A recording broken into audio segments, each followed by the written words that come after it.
So with all the discussion of interest rates and what's going to happen between now and the end of the year, I thought I would add some comments and my thoughts about what's happening here in Canada and the US. So in Canada, the outlook is much more favorable. Seeing the first rate cut in the last 4 years, Bank of Canada cut 0.25%, within the last couple of months. And we anticipate them cutting maybe 1 to 2 more times before the end of the year, given the fact that inflation is now trending between 2 to 3%. And our labor market is softening.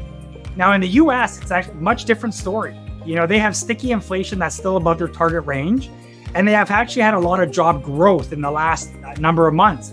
But what we're seeing now is we're starting to see the labor market to soften a little bit. We're seeing wages come down, we're seeing hiring come down, unemployment rate is going up.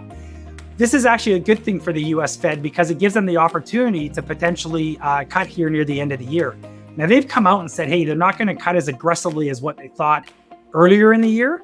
We might be set up for literally 1 rate cut between now and the end of the year, unfortunately.